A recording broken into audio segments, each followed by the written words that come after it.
On this episode of China Uncensored, nothing says celebrating Chinese culture like destroying everyone else's culture. Hi, welcome to China Uncensored. I'm your host, Chris Chappell. The Chinese Communist Party loves all the 56 ethnic minorities of China. For example, Tibetans. The party liberated Tibet from the mean old Dalai Lama and created a modern society by burning down temples, mostly wiping out the language, and let's not forget making lots and lots of dead bodies. And since this strategy was so effective at making Tibetans cooperative, why not try it in other ethnic regions of China?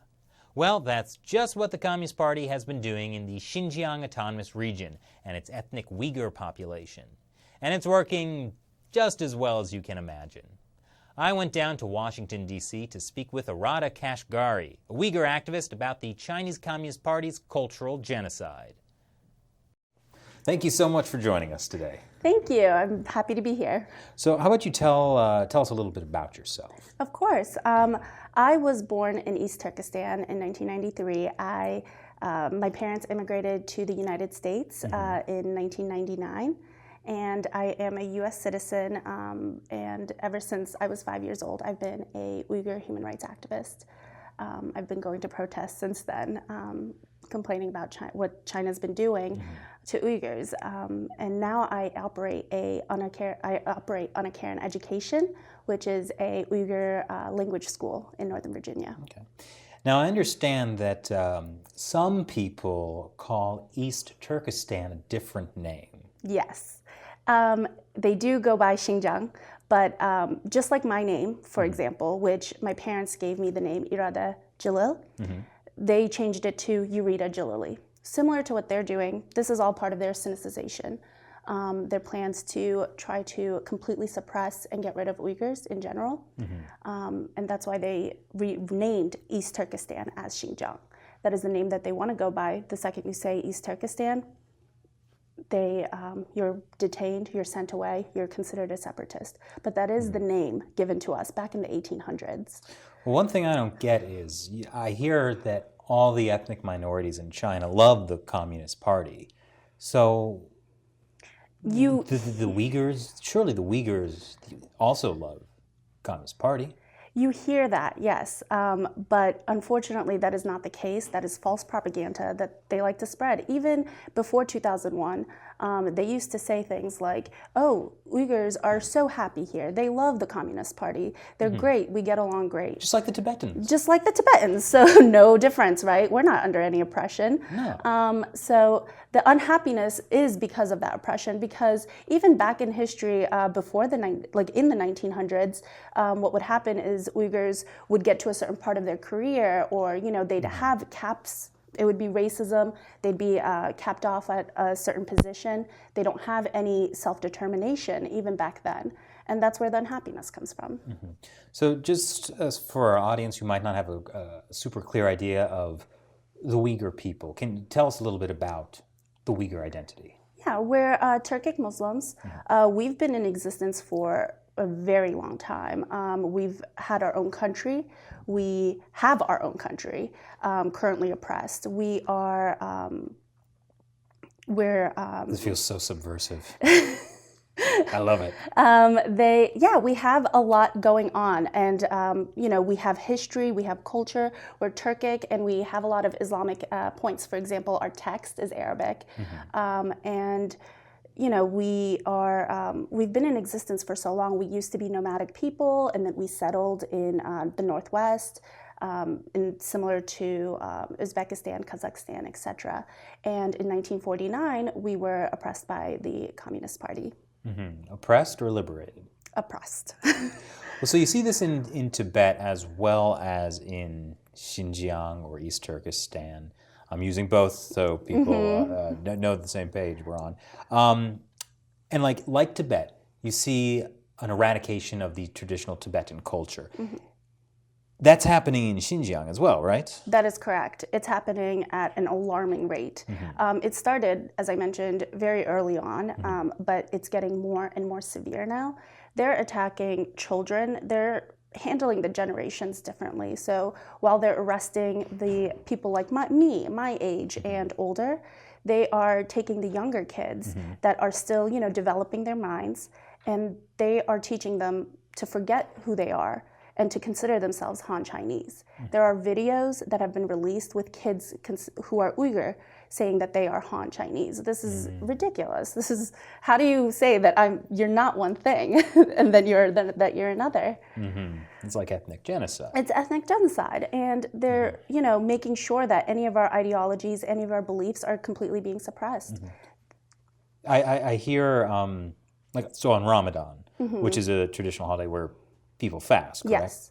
I hear they have even been giving Uyghur children candy to tempt them. That's been going on for a while, actually. Really? Yeah. So even before the recent aggression, rise of aggression, they had been, purposefully during Ramadan, they'd been bringing candy and cookies to schools so that the kids would be more tempted.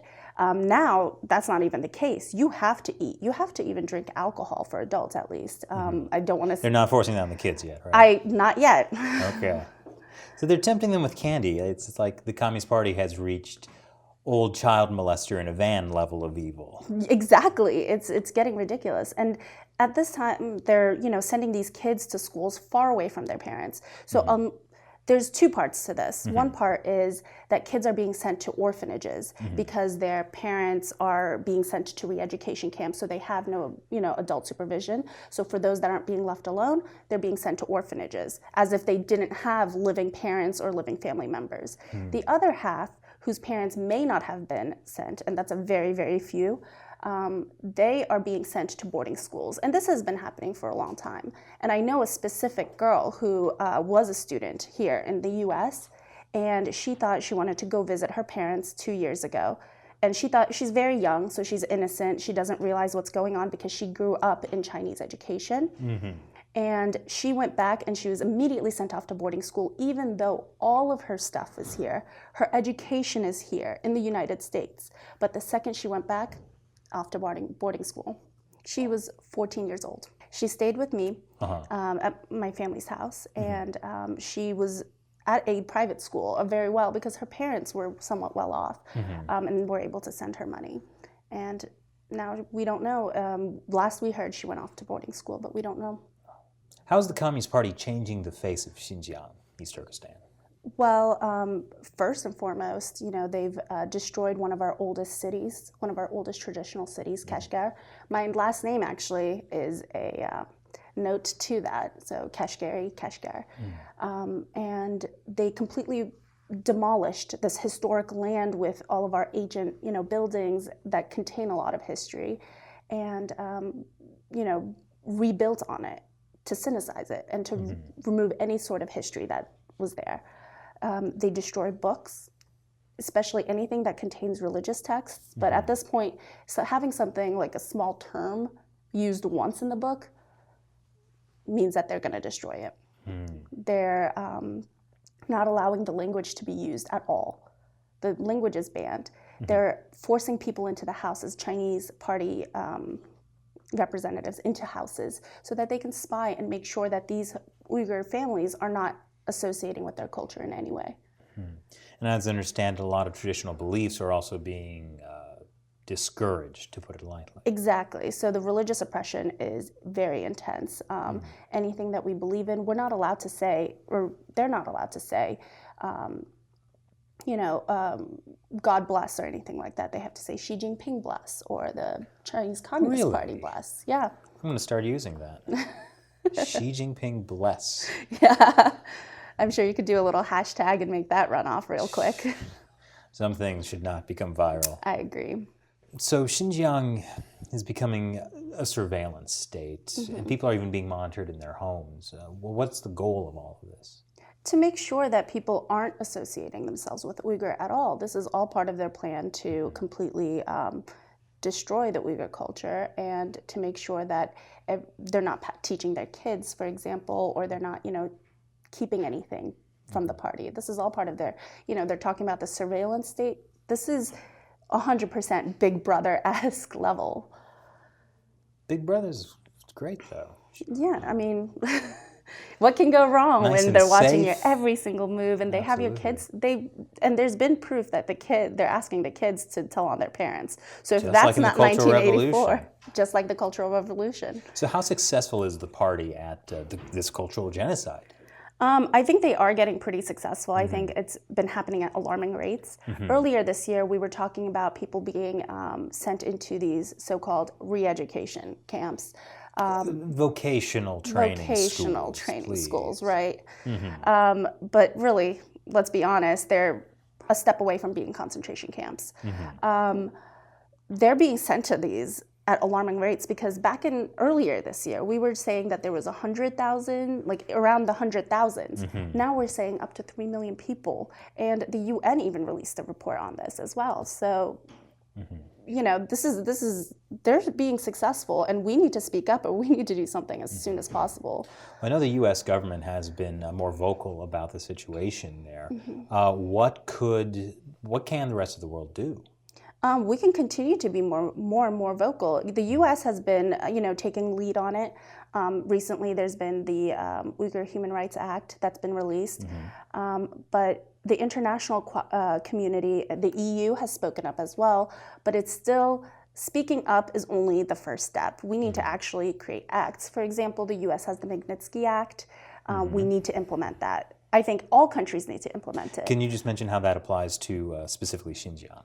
Yeah, there's many leaders like Chen Chuang-go that needs to be pinpointed that he can't come. That he needs to be sanctioned. There needs to be sanctions happening, and he needs to. We need to be able to say, look, you can't do this, and here are specific people doing this, and they need to pinpoint these leaders that are behind all of it.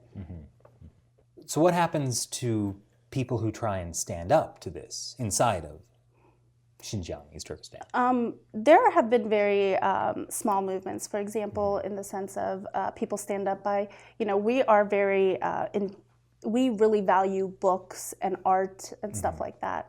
And the second someone even tries to do anything like that, they get imprisoned. We have many, many thought leaders, professors, authors that have been detained and sentenced to life in prison. Because they released a book a couple of years ago, they translated a religious text. For little things like that, they're getting imprisoned. For even studying abroad, they're getting imprisoned. There have been many people who studied abroad that we haven't heard from. We don't know where they are. Why is the Communist Party targeting Uyghurs? Any sort of dissent from the Communist Party angers them. They have this. They believe that they'll get success through the Sinicization of all cultures. And Uyghurs have a very strong cultural identity. And this makes them, for example, when they go out, they don't say that they're Chinese. They say they're Uyghur. This does not fall well with the communist leaders. Communist China is not okay with this. They want everyone to be Han Chinese in one sense. They don't want anything that might divert them from following feeling any sort of way about the Communist Party besides all hail.